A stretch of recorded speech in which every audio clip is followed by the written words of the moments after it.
Dans une ville médiévale, on retrouve 4 sphères. Vous avez la sphère administrative ou temporelle, vous avez la sphère économique et commerciale, vous avez la sphère privée et pour terminer, vous avez la sphère religieuse.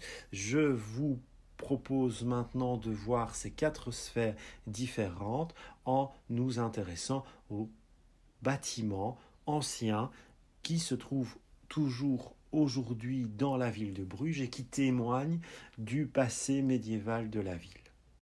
Alors tout d'abord, je viens de l'évoquer, lorsque l'on parle de la ville, lorsque l'on parle des caractéristiques d'une ville médiévale, nous devons impérativement parler des fortifications, nous devons impérativement parler de l'enceinte urbaine. Nous l'avons déjà évoqué, souvenez-vous, dans la définition, dans ce qui définit ce qu'est une ville médiévale. À Bruges, comme d'ailleurs dans beaucoup d'autres villes, le noyau à l'origine de la ville médiévale est généralement protégé par une enceinte. C'est la première enceinte. Vous le voyez sur cette gravure du début des temps modernes de la ville de Bruges, eh bien, avec les siècles, la ville de Bruges va se développer du XIIe jusqu'au ici XVIe, XVIIe siècle. La ville de Bruges va prendre de l'ampleur. Vous vous souvenez du développement de ces fameux sanctuaires, de ces différentes paroisses, donc du développement démographique de la ville. Et l'on peut voir sur ce plan des temps modernes une deuxième enceinte représentée. Cette deuxième enceinte, on sait grâce aux archives qu'elle est édifiée vers la fin du XIIIe siècle. Donc, entre l'extrême fin du XIe siècle et la fin du XIIIe siècle, on peut apprécier un développement quand même assez important de cette ville de Bruges. Vous avez ici à l'écran l'évocation des remparts de la ville. Vous voyez ces remparts, ils sont en plus associés au creusement d'un canal. Et ces remparts sur cette reconstitution, eh bien, ils sont quand même imposants. C'est une marque de fabrique de la ville. Ça signifie quoi? Eh bien, plus une ville propose des remparts imposants, plus elle montre sa puissance. Autrement dit, certes, ces remparts jouent peut-être un rôle de protection, mais ils jouent certainement aussi un rôle symbolique pour montrer la puissance, pour montrer la toute-puissance de la ville. Lors de notre visite à Bruges, nous avons pu constater que malheureusement, ces fortifications médiévales, et notamment cette deuxième enceinte, elle a été quasiment complètement détruite. Vous avez quelques exemples d'ailleurs, si vous vous souvenez, au début de notre visite, nous avions vu la tour poudrière qui est renseignée ici sur ce plan. C'était à l'origine de notre visite, pas très loin du Minnewater et du Béguinage. Eh bien, cette tour poudrière, elle constitue aujourd'hui l'un des rares exemples qui témoignent de l'existence de ces fortifications médiévales, de cette deuxième enceinte aujourd'hui détruite. Un autre bâtiment emblématique de la ville de Bruges, c'est bien entendu le célèbre beffroi qui se situe, lui, sur la Grand Place de Bruges, donc juste à côté du centre historique de la ville, du centre original de la ville, la place du Burg. Je vous demande d'être très attentif au rôle joué par le beffroi. Comme les fortifications urbaines, comme les enceintes de la ville, le beffroi joue aussi un rôle symbolique. Autrement dit, plus votre beffroi est haut, est impressionnant, plus il montre la puissance urbaine.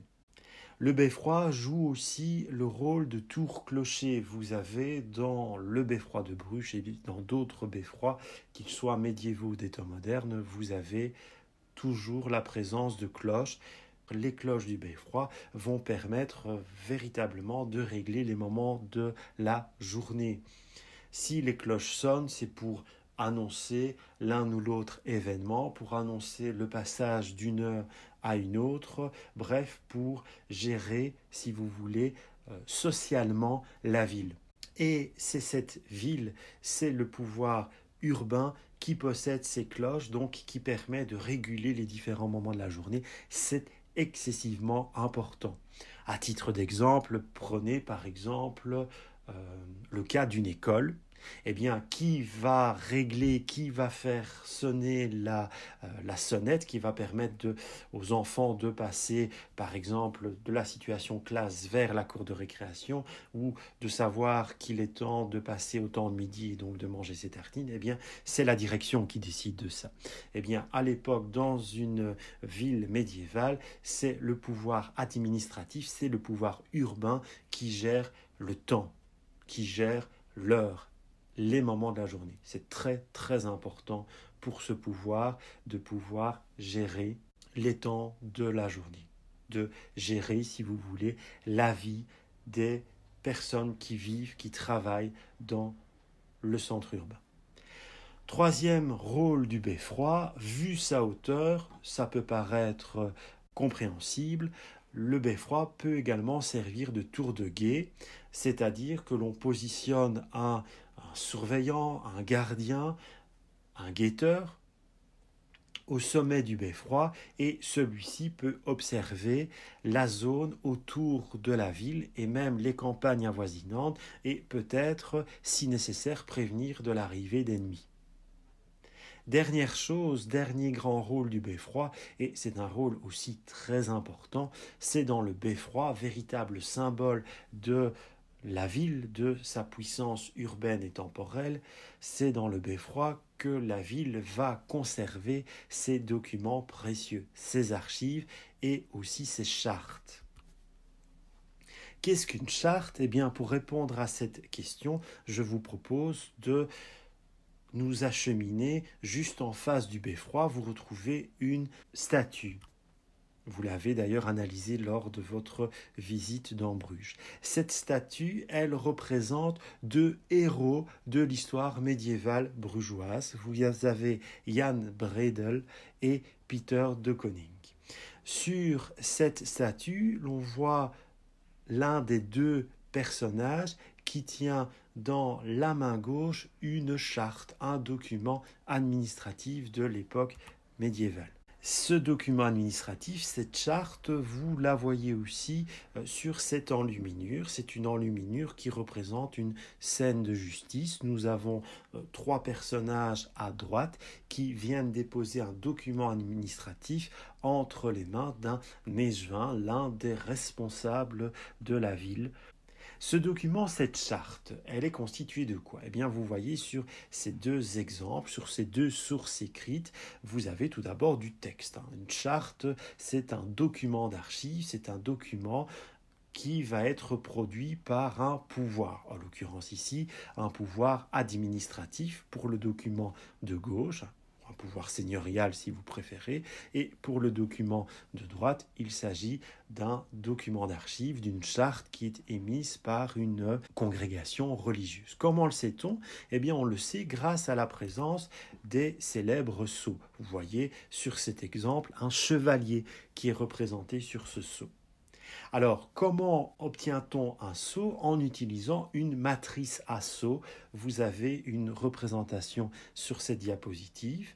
Donc, c'est une pièce métallique sur laquelle on va graver, on va représenter un motif. Ça peut être un chevalier, ça peut être la représentation d'un saint, d'un blason, que sais-je encore. Et cette matrice à sceaux, on va la placer, la tamponner sur de la cire que l'on vient de chauffer et en refroidissant, cette cire marquée va donner un sceau. Eh bien, ce sceau, si vous voulez, le pouvoir administratif de l'époque attachait ce sceau sur la charte, sur le document administratif. Le sceau, en fait, si vous voulez, c'est la signature d'une personne ou d'une assemblée de personnes. Par exemple, chaque groupe d'échevins au Moyen-Âge possède son sceau, possède sa marque. Ils vont donc, à l'aide du sceau, marquer le document, signer le document.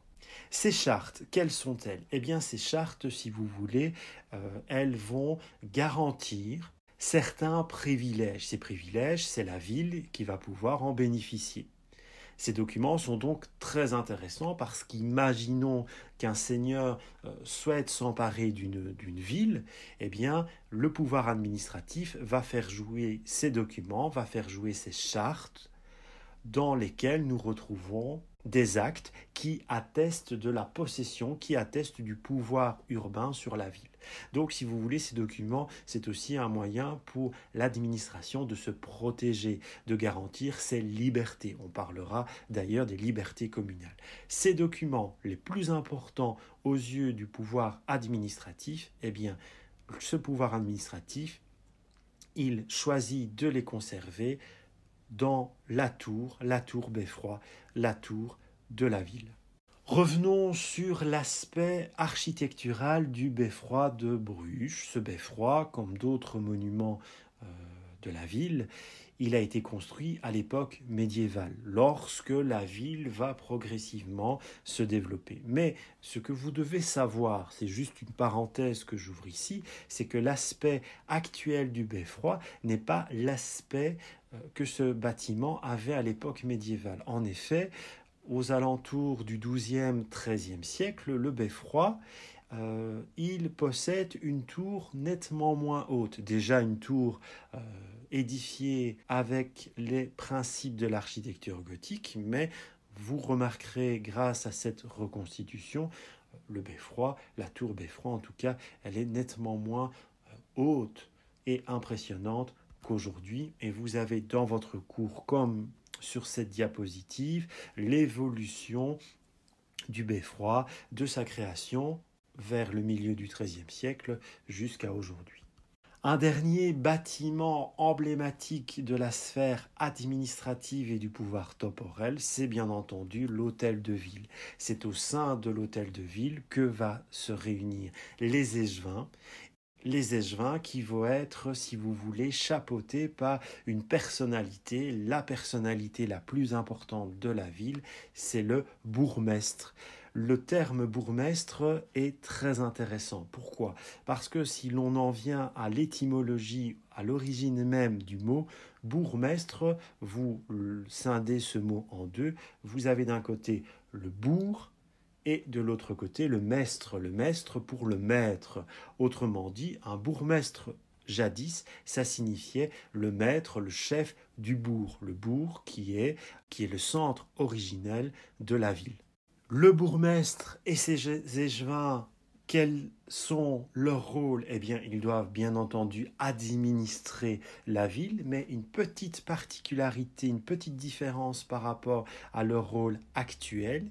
Au Moyen-Âge, les échevins étaient aussi des officiers qui devaient rendre la justice.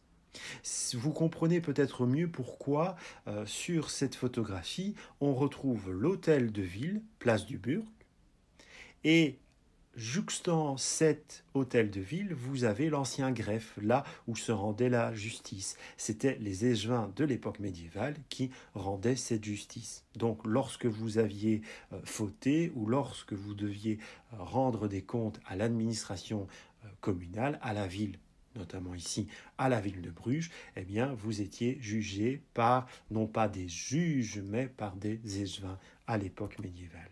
Vous voyez sur ce plan la position de l'hôtel de ville et de l'ancien greffe, qui pour rappel se situe place du Burg, donc le noyau original de la ville de Bruges, et vous avez sur cette très belle reconstitution une évocation de l'hôtel de ville tel qu'il était au Moyen-Âge.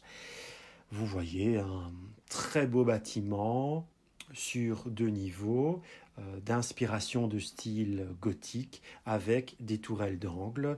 Cette architecture pour les hôtels de ville, on le retrouve notamment à Bruxelles, sur la Grand Place, avec l'hôtel de ville de Bruxelles, et aussi à Leuven, avec l'hôtel de ville de Leuven.